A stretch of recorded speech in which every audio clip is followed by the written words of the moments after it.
Trauma Therapist Podcast Plus listeners can listen to episodes early and ad-free right now.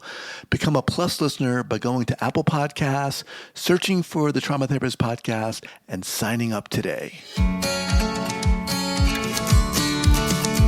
Welcome to the Trauma Therapist Podcast, a show about the incredible people dedicated to helping those who've experienced trauma.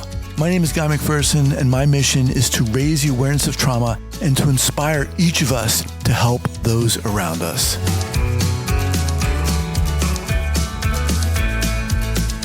All right, Keith. So here we go. So 5, 4, 3, 2, and 1. All right, folks, welcome back to the podcast. Very excited to have as my guest today, Keith Kurlander. Keith, welcome. Thanks. Good to be here. Awesome. So Keith is the co-founder of the Integrative Psychiatry Institute, the industry leader in psychedelic-assisted therapy training. He's also a psychotherapist and coach, co-founder of the Integrative Psychiatry Centers, as well as co-host of the Higher Practice podcast. And he previously founded and ran the Higher Practice business that helped therapists grow their practices. Keith, welcome once again.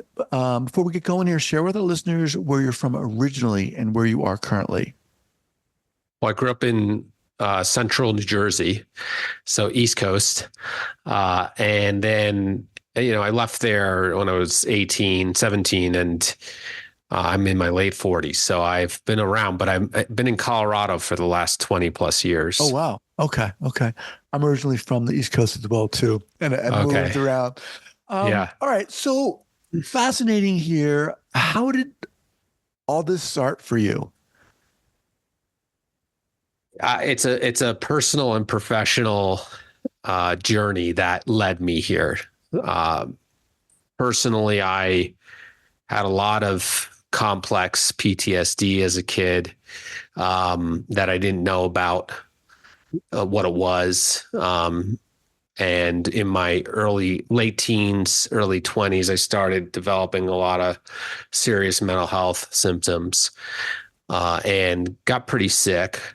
And 25 years ago, even longer, there wasn't a ton of conversation in the mental health field about trauma as a process. There was sort of PTSD, but it was reserved for like very serious events that have happened to people. And so nobody ever thought of bringing up even the term trauma to me. And so, I went on a roundabout way, but I also was very spiritually minded and also interested in helping other people because I was not doing well. So I ended up becoming a psychotherapist. And that started my professional journey into psychotherapy. And then there was a long road of different things. And I had dabbled with psychedelics from a healing perspective early on. Nothing crazy, not like doing it every day or anything, but, I was looking for answers.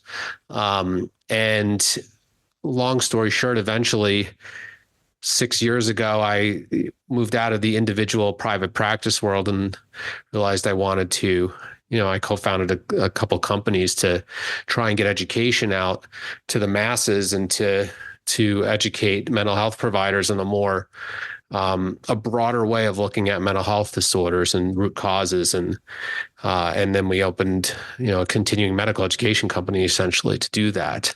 So, and then I'm here. So there's a lot of winding parts in there, but that's the overview. But really interesting. So when you said, I think you said you moved out when you were 18, when you were in the midst of this, as a young kid, were you cognizant of what was going on in terms of the symptoms you were experiencing and what they were caused by?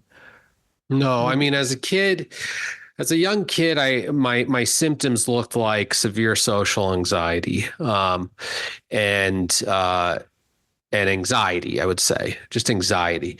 But then they started exacerbating in my late teens, early 20s. And I did a psilocybin journey for the first time. And that really spun me out. And I didn't know why. And nobody had good answers for me. Spun you out, meaning what? I mean, my symptoms got a lot worse. I started having more of a mixed symptoms of depression and anxiety, and a lot of overwhelm and intrusive thoughts. And, now when I would start listing these symptoms, we would start thinking about trauma. Hmm. Then it was like bipolar was really the best thing they could think about without thinking like, could this be trauma and not bipolar? Um, and then, things kind of fluctuated in my 20s looking for answers. Um, and then it was in my 30s when I discovered that this was really due to trauma, from childhood and complex trauma. It wasn't like specific event trauma. I wasn't physically abused or anything. It was very complex trauma and intergenerational trauma. I'm Jewish. And I did a lot of work there. Hmm. And there's a lot of that going around, complex trauma. There's a lot of complex trauma going around in the world. Yeah, yeah. So at some point, you decide to pursue becoming a therapist. You founded companies. So at a particular time, did you work with a therapist? Yeah, I mean, I've done hundreds of Okay, you've done hours it as a all. client. Okay. I did that. I was also very deeply involved in my 20s in more of like the spiritual stuff, like yoga and meditation and things, trying to use that path to work with Okay. myself. So I've done all kinds of things. Okay. And things have helped, things have helped. And I also found that psychedelics helped me, but what they did was they really amplified my trauma. They didn't to get rid of it. They kind of shone a light on it, and we can talk more about that. Hmm. And and eventually, like, it was a lot of different work. It was trauma therapies, somatic based trauma therapies like somatic experiencing, and a lot of physical things I had to do for my body.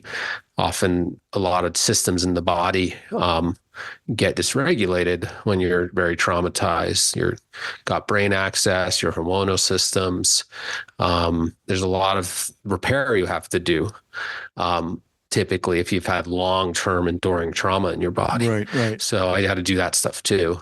So, damn, a lot of work you did. Yeah, a lot of work. Now, talk to us about the journey of founding Integrative Psychiatry Institute.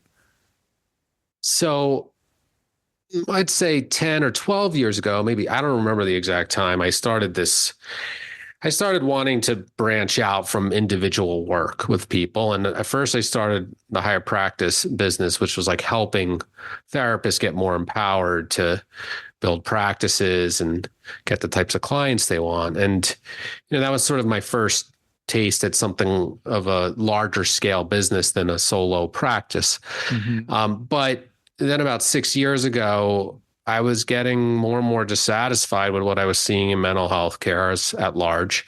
Seeing the numbers over the last 2 decades of mental illness, just rising and rising. And now you see what's happening in teens. When you look at those numbers, it's pretty scary. And my dear friend and I, he's a psychiatrist. We sort of at the same moment were like, we need to start something bigger here. We need to reach other providers so that they're working with people differently, so they have a much broader knowledge base of all the different things that are causing mental health issues.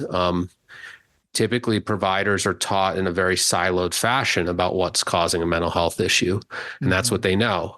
Whether it's a therapist or a doctor, it doesn't matter. They're siloed into what they know of what they were taught. So we came in with an integrative educational model. It's called the Integrative Psychiatry Institute. We started with doctors. We started in the field of psychiatry to educate mostly psychiatrists and nurse practitioners around integrative frameworks and trauma. But we had always had our eye on, we knew we were going to get into psychedelic therapy when the time was right. And we did a few years ago. And that's really what we're focused on now. We're really focused on psychedelic therapy because we believe it's just the next wave of a tool that's really going to help a ton of people in the world. Hmm. It's not a panacea, but it's one of the great tools we're going to have in our lifetime. There'll be others in the Yeah. future. Now, integrative. Talk to our listeners about what exactly that means. It means different things, but depending on who you're talking to. What it means in our world, so the concept of integrative medicine is really where that term comes from. Integrative medicine is a little different than like alternative medicine. A lot of people have heard that term. But integrative medicine is really about bringing different fields together, and really working with different aspects of the human condition, and not staying only in like a reductionistic view of medical science. It's still a medical based field, but we try and look at other things, and that's going to include lifestyle medicine. It's going to include understanding natural remedies like they do in alternative medicine, like supplements and things. It's going to include having a much broader understanding of the root causes in your nervous system, which is trauma, to mental health conditions, which is still greatly underappreciated in the education of mental health care providers. So integrative is really spanning out the root causes of what mental health conditions are from. So it's a much wider span of root causes so that a provider can, work with, or a client can come to an integrative practitioner that's going to have a much wider view. Well, where does this come from? Right. And then trauma tends to be one of the most common themes across all mental health conditions. Trauma is a process. Okay. So I don't know how much you've talked about this in this podcast, but there's trauma as a disorder, which is PTSD, post-traumatic stress disorder. And that's a list of the trauma therapist podcast. Yeah. So you've talked about yeah. So you've talked about it. So right.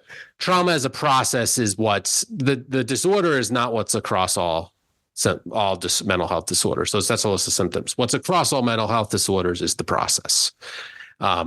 So that's what we're focused on. Okay. So in terms of psychedelics and what you provide in terms of training, when you say you're getting into psychedelics, what does that mean specifically? Because it can mean many different things, correct? Sure. Yeah, it can. Well, right now there's three main medicines to think about in psychedelic therapy. That's ketamine, MDMA, and psilocybin. And there's different legal things to discuss here about each one. And, but in terms of what will hopefully be used in the near future is MDMA, we hope, but we don't know. There's an approval process happening right now, that could get denied or approved by the end of this summer.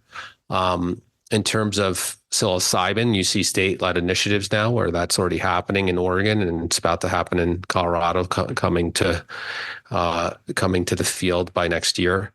In Colorado, you'll see psilocybin therapy. And then ketamine therapy is happening. That's legal for providers to do, because ketamine is a Schedule III substance used in medical cases already. It's right. Been used for decades. So psychedelic therapy, when we say that, we're talking typically about these three medicines. And it's the pairing of using a medicine during a therapy session that allows for a very different process. It's an altered state of consciousness. So it can typically, it amplifies things inside of us.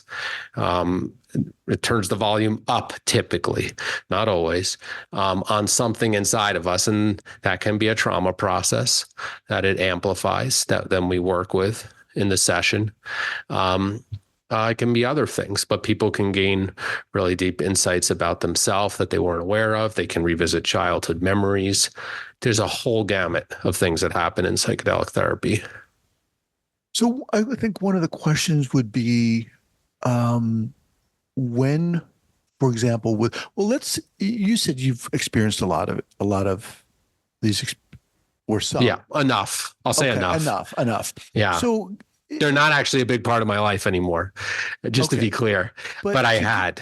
To give our listeners a specific idea of who might this be useful for, someone coming in with interpersonal trauma or someone coming in or any type of trauma, when would this be utilized? So it depends on the medicine, Okay. because the medicines are going to have different indications. The primary medicine being researched for trauma is MDMA. Now that's PTSD.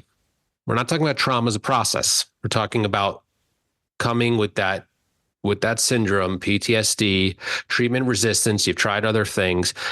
MDMA is heavily researched now on that. Now, whether the FDA agrees with the findings there, we're going to find out soon. The ketamine is pretty heavily researched on depression, treatment-resistant depression. And then psilocybin, which is a mushroom, is researched on treatment-resistant depression, and then some other more nuanced things like end-of-life distress, and some other things. And then there's some other smaller studies too, looking at anxiety with ketamine and this and that. So that's kind of the broad brushstroke. But just returning to what I said, all psychedelics can amplify trauma processes in us. And most people, in my opinion, a very high percentage of people with any mental health condition has a trauma process in their body. When you say amplify a trauma process, what does that mean? Does that mean exacerbate it so that we can look at it more clearly, or what? What do you mean when you say amplify a trauma process? It might mean turning the volume up on the somatic representation, the physical representation of the trauma in the body, sensations that are associated with the traumatic process, and that could be pain, that can be discomfort, agitation, different things that people who have trauma feel. So it could be somatic, it could be memories, it could be direct memories of traumatic events that have happened. And this is a good thing because it then could be worked with in that moment. This is usually a good thing. Okay. This is usually a good thing. Some people, it might be too fast for them to go that fast with the trauma process if they haven't done any other work. But it's usually a good thing because as great as trauma therapy can be, sometimes it takes years and it's slow and it's not moving the needle fast enough for people. Right. So it's usually a good thing. Is it always a good thing? No, nothing's always a good thing. Sometimes it's too fast or they haven't done enough groundwork, but typically these medicines do work really well overall, I would say. So let me just remind everyone, I'm speaking with Keith Kurlander from the Integrative Psychiatry Institute. So let's talk about the programs you provide for professionals, mental health professionals. They can come to your website and find what specifically? So we have a bunch of programs. The main program, since we're talking about psychedelic therapy, is our year-long psychedelic therapy training. It's one of the only programs that leads to a certification. It's probably the most robust program in terms of training hours available. It's in 260 hours roughly over the course of a year. It includes, if you do the full training, you're coming into 2 live practicums in person, where you're training with psilocybin and you're training with ketamine. It's weekly online for that whole year. So that's our main program that, we're really investing most of our time into right now. We've trained about 1,500 people at this point. Wow. That are certified. And so there's a lot of interest in getting trained right now because it's really like, the next modality wave. Mm-hmm. There's these modality waves that come, and this is a big one. Because we need something. We need more, obviously. We always need more here for helping people. People are suffering, as you know. Well, that's an interesting point. And I think, thinking about people who are listening to this podcast, thinking to themselves, well, I've done this, I've done this training and I've done that training and I've done this workshop and I've done this modality and I've studied EMDR and somatic experiencing or whatever. What is it about psychedelics that is so intriguing? What Mm, what angle is it coming at? What is it providing in terms of treatment that these other modalities aren't? that's a good question. Is this in reference to the client or the therapist, this question? Well, it's in reference to, I guess, the therapist, because I'm Okay. imagining there are a lot of people thinking who aren't familiar with why should I study this? Mm, What is this going to give me? mm. And in turn, give the client. What is it going to give you? Well, first of all, it's not for everyone. I would start saying that. You have to want to be with the, intensity in people, like, very high level sometimes. Sometimes it's mellow and sweet and super like warm and fuzzy, but you're going to get the opposite of that coin too. And you're really wanting to be in like this. It's a therapist that's like wanting to help people in their most, deepest stuff inside of them and really get in there and wants to do the training to be able to sit with that because it's not, you have to know how to deal with that stuff. I mean, people might act out a little here and there in ordinary therapy. That happens, but people will act out more than here and there in non-ordinary therapy because they're under the influence of a medicine. They're going to say things that you're like, whoa, in ordinary therapy, you're like, that's not okay in here. You can't ever Mhm, say that, mhm. and that's different. So it's an extremely dynamic form of therapy. There's so much going on there. And sometimes you're sitting in silence for hours. Someone's very internal, and you have to be able to do that and not get in the way of the process. So it's super dynamic. It's creative. It's interesting beyond belief, and it's delicate. And you need a lot of training. You really have to understand the ethics really well. You have to know yourself really well. Because you're working with people who are under the influence of powerful substances. And so you really have to know yourself well, and the whole world of countertransference and all that. It's like the next level because you got people doing things a little stronger than usual. Right. Um, so it's great. I mean, it's in terms of like preventing burnout. It's so interesting, right? And I think in the end though, it's very possible you may be able to help some people you would have never been able to help. And that's what it comes down to for me. Like there are certain people they just need something different. I've interviewed a few representatives from different psychedelic therapy organizations on this podcast, and you've explained it in a way that I don't think anyone else has, and you articulated the nuances of it, and in a way that I can really appreciate what it's about and how dynamic and creative and complex it is. Because what you said, people are going to be experiencing things in a way that they don't in a normal therapeutic setting.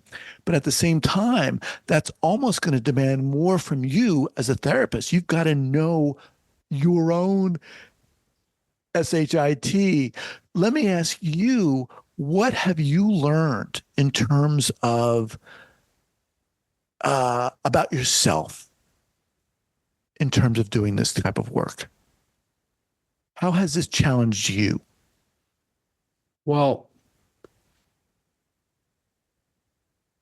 I mean, I have to be more poised, less less reactive, um, more attuned, higher levels of attunement, um, more empathy.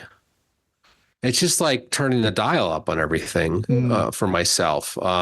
It shows me all the places where I'm not attuned, where I'm not empathic, where I'm not compassionate, where I'm scared, which is fine. all the places in me that I'm scared of human suffering, of human acting out.